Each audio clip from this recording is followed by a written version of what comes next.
তো hello everyone, আমি মনোজ পাল।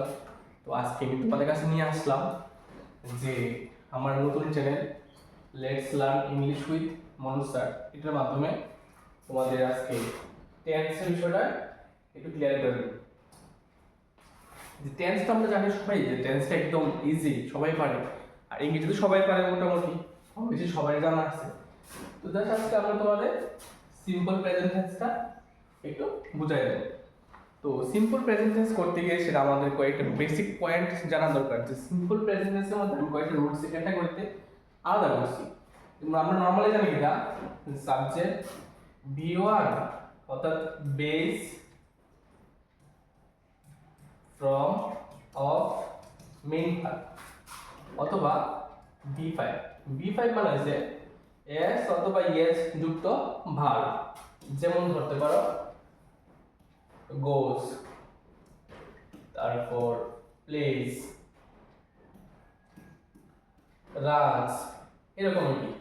তো এটা তো নর্মাল আমরা জানি যে এটা দিয়ে আমরা হয়, কিন্তু কিভাবে আরেকটু ইজিভাবে করতে পারি তোমরা একটু দেখে নাও। আমি কয়েকটা ফর্মুলার মাধ্যমে একটু করার চেষ্টা করতেছি।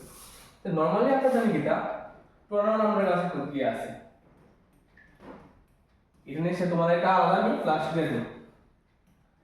I, we, you, he, C,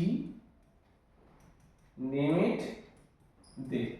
তো এখানে যে নেম কইছি আমি, নেম কিন্তু নাউন মনে রাখবো, হ্যাঁ।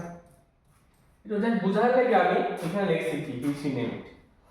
তো এখানে যে ফার্স্ট রুলস আছে আমরা দেখো, ফার্স্ট রুলস কিটা কইছে যে এই ফার্স্ট রুলসের মধ্যে রুলস 1, এই টেন যুক্ত সেন্টেন্স এর শুধুমাত্র মেইন ভার্বের বেস ফর্ম, এই জিনিসটা ভালো করে খেয়াল রাখবা।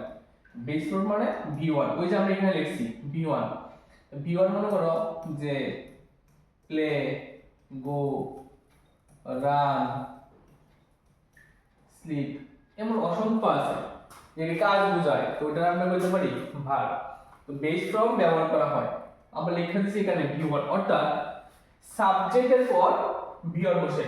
এটা কিন্তু তোমরা নোট করে নেবা, যেমন সেম রাখবা ক্লাস 7, 8, 9, 10, তারপরে এসএসসি, আর টেট 1, টেট 2, জেএলবিটি সবখানে সেম জিনিসটা কাজে লাগবে তোমাদের।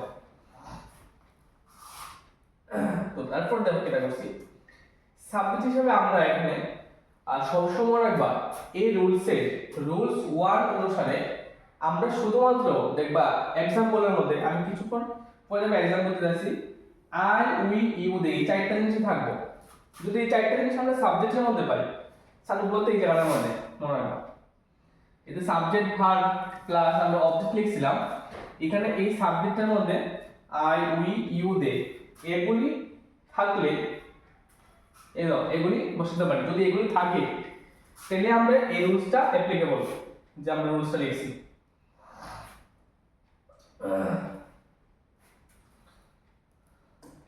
দেখো এখানে লেখা আছে subject base form verb object, অর্থাৎ সাবজেক্ট V1 অবজেক্ট।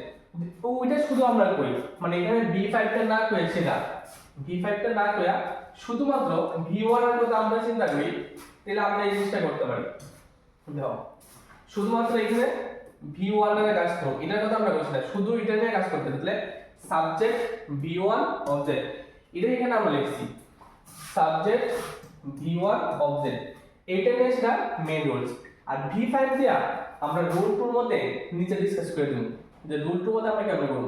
মেইন সাইডে আমরা রুল 1 টা বুঝতে পারবো, যে রুল 1 কিটা কইছে শুধু V1 নিয়ে আমি কাজ করতে দিলে এই টেন যুক্ত সেন্টেন্সে শুধুমাত্র মেইন ভার্বের বেস ফর্ম ব্যবহার করা হয়, অর্থাৎ V1, অর্থাৎ সাবজেক্টের পর V1 বসে সব সময় রাখবা।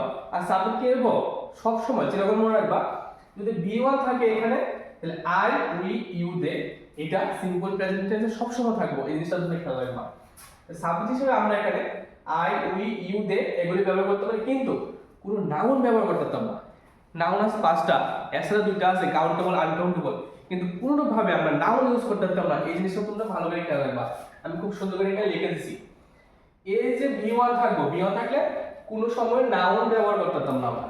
নাউন কোন সময় ব্যবহার করতে হবে যদি V5 থাকে V5 আমরা নিচে আলোচনা করব V5 থাকলে আমরা নাউন ব্যবহার করতে পারবো এই জিনিসটা খেয়াল রাখবা আর এখানে স্ট্রাকচার এটা তোমরা তুলে নাও V1 এর মধ্যে এটাই subject plus V1 plus object এতটুকু এটা এরপর নিচে আমরা দেখতেছি